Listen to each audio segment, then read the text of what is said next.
날마다 말씀과 동행하는 동행 묵상입니다. 26년 1월 22일 목요일이고요. 창세기 16장 1절에서 16절, 사례가 믿음을 잃어버릴 때 생기는 일이라는 제목입니다. 성도 여러분, 오늘은 창세기 16장 묵상입니다. 롯 구출 전쟁에서 318명의 용사들로 승리한 후 하나님은 오직 그분만 의지한 아브라함에게 더 큰 약속의 말씀과 육신의 축복으로 보상해 주십니다. 하나님이 공급하심을 믿고 사는 인생은 이처럼 자기 스스로나 또는 인간이 줄 수 있는 보상의 범위를 넘어서는 놀라운 생명의 보상을 주십니다.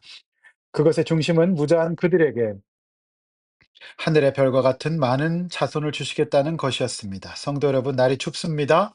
그래도 우리는 이런 하나님의 은혜와 역사 앞에서 힘을 내어서 날씨는 추워도 우리의 영혼은 식지 않았으면 좋겠습니다. 주님 앞에서 오늘도 남은 한 주간 승리하시는 성도님들 되시기를 바랍니다. 본문 보겠습니다. 1절에서 6절 먼저 봅니다. 믿음이 없어서 서두르고 인간적인 방법을 쓰다가 넘어지는 아브라함의 아내 사레입니다. 1절 아브라함의 아내는 출산하지 못했습니다. 어제 풍성한 약속의 말씀을 무색해하는 현실이지요. 2절 그녀는 당시 풍습대로 애굽에서 온 여종 하갈을 권하게 됩니다. 그런데 이 말씀이 뼈아픈 대목은 그녀는 하나님께서 분명히 아브라함과 사레에게 자손을 주시겠다고 말씀하셨음에도 불구하고 여호와께서 내 출산을 허락하지 않았다고 단정합니다. 그녀는 하나님이 틀림이 없으신 어, 시건치 아니하시는 어, 분명한 하나님의 언약의 말씀을 하실 때에도 그 말씀을 세월 속에서 환경 속에서 믿지 않았던 겁니다. 그래서 창세기에 원죄 패턴이 또 나타납니다. 여자는 종을 권하고 남자는 종을 받아들입니다. 지난날 하와가 선악과를 권하고 아담이 선악과를 먹었던 바로 그 패턴입니다. 이유가 나옵니다. 3절 말씀 보시면 가나안 땅에 거주한 지 10년 후였다. 하나님의 언약의 말씀은 말씀이고 10년이 지나자 하나님의 말씀이 믿어지지 않는 겁니다. 하나님은 하나님의 때에 정확히 일하고 계십니다. 명심해야 합니다. 우리의 시간과 하나님의 시간은 다를 수 있습니다. 우리의 시간이 하나님의 시간일 수도 있지만 아닐 수도 있다는 것을 명심하셔야 합니다. 그러나 분명한 것은 하나님이 위대하시고 선하시고 의로우시다는 겁니다. 그 하나님을 믿는 사람을 신자라고 합니다. 성도라고 합니다. 따라서 오늘 매일 성경 본문 해설에서는 인간의 조급함이 하나님의 때를 앞질러 갈 때 이를 그르친다라고 되어 있습니다. 약속을 받는 길은 기다림과 순종입니다라고 해석하고 있는 것이죠. 성도 여러분, 신앙이 있다는 것은 믿음이 있다는 것은 잘 기다린다는 것과 같은 겁니다. 여러분의 신앙이 기다림의 신앙이 있으신지요? 돌이켜 보십시오. 서둘러서 잘 된 일보다 인간적인 방법을 써서 잘 된 일보다 하나님 말씀 믿고 기다리고 때를 분별한 일들이 더 잘 되지 않았습니까? 왜 하나님은 10년을 더 기다리게 하셨을까요? 그것이 더 옳았고 그렇게 이삭을 주셔야 하나님이 주신 아들이 되기 때문입니다. 완전히 하나님의 은혜라고 고백할 수 있기 때문이죠.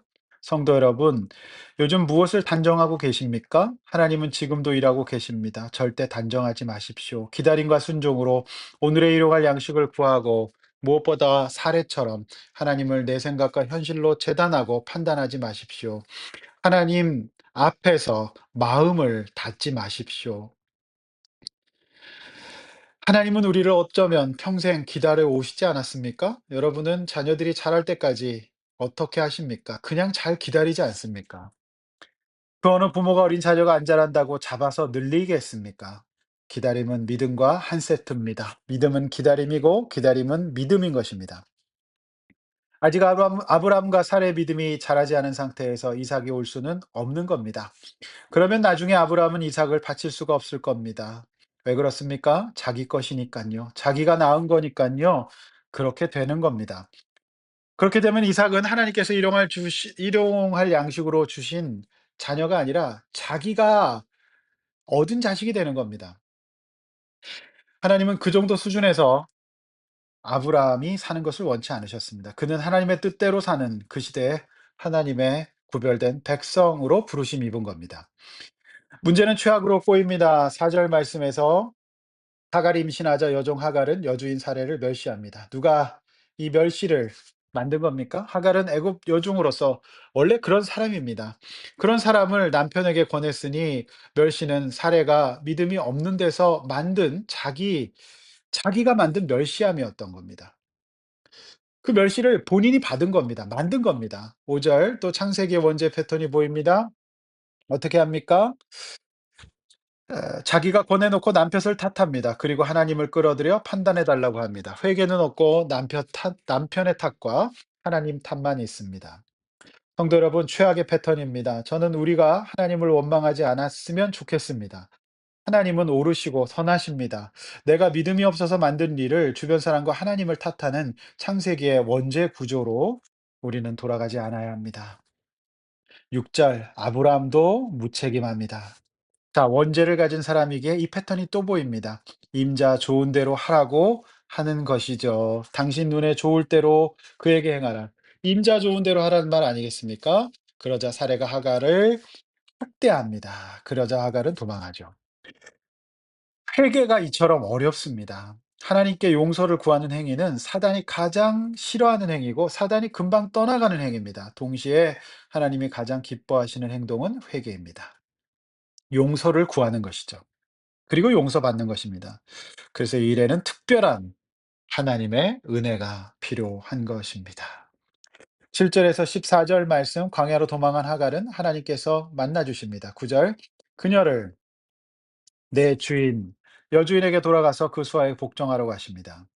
10절 그녀는 비록 언약의 후손은 아닐지라도 하나님이 약속하신 수많은 자손 중에 하나로 하나님이 쓰시던 도구였던 아브라함의 씨였기 때문이죠. 하나님은 이 시점에서 믿음 없는 애굽 여인을 책망하시기보다 하갈을 책망하시기보다 사레와 아브라함을 책망하시는 쪽에 가깝습니다.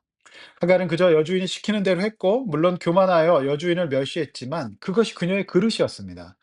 주인에게 학대받다 도망한 사회적 약자의 구조였기 때문이죠. 광야에서 그녀는 살 수 없습니다. 그래서 하나님은 돌아가서 생명을 보존하라고 하십니다. 그리고 그녀의 생명과 안위를 지켜주시겠다고 약속하시죠. 이것이 바로 이제 14절까지의 말씀입니다. 13절 하갈은 순종하여 하나님의 이름을 부엘라 헤로이라 부릅니다. 즉 나를 살피시는 하나님이라는 뜻이죠. 그리고 15절 하갈은 이스마엘이라고 아들 이름을 붙이고 마지막 16절 아브라함은 이때를 86세였다고 성경 기록하고 있습니다. 그의 아들 이삭이 오기까지는 앞으로 13년이 남은 것이죠. 하나님은 믿음이 없어 고통당하는 자들, 방황하는 자들을 돌보십니다. 이것이 바로 우리가 평생 하나님께 빚진 자로서 살아가게 되는 이유죠. 하나님은 하갈과 같은 세상 사람들, 또 믿는 사람들이 믿음에서 떠나 오히려 세상 사람들에게 피해를 주고 학대를 할 때에도 그 뒷수습까지 해주시는 하나님이십니다. 그런 하나님의 사랑과 은혜를 감사하고 오늘도 아직 나에게 남은 13년의 때를 하나님을 아빠라 부르고 오늘 하루에 충실하게 주신 일용할 양식을 감사하고 하나님 앞에서 하루하루를 믿음으로 최선을 다해 살아가면 됩니다. 아직 이삭은 없지만 아내 사례가 있지 않습니까? 일용할 양식을 구하며 동시에 용서하는 삶을 살고 회개함으로 잘 보냄으로써 더 이상의 실수를 하지 않는 우리 모든 성도님들 되시기를 또 제가 되기를 주님의 이름으로 축원합니다. 기도하시겠습니다. 하나님 아버지 감사합니다. 하나님 약속의 말씀 믿고 오늘 우리에게 주신 일용할 양식을 가벼이 여기지 않고 살아가게 하여 주시옵소서. 안 주신 것들 생각하기보다 주신 것들 생각하며 감사하게 우리에게 주어진 때를 믿음으로 기다림으로 잘 살아가는 성도들 되게 하여 주셔서 기어코 하나님께서 우리가 기대했던 것보다 훨씬 더 감동과 감격과 감사 주시는 하나님 앞에 영광 돌리고 겸손하게 주님이 주셨다고 고백할 수 있는 성도들 되게 하여 주시옵소서. 예수님의 이름으로 기도하옵나이다. 아멘.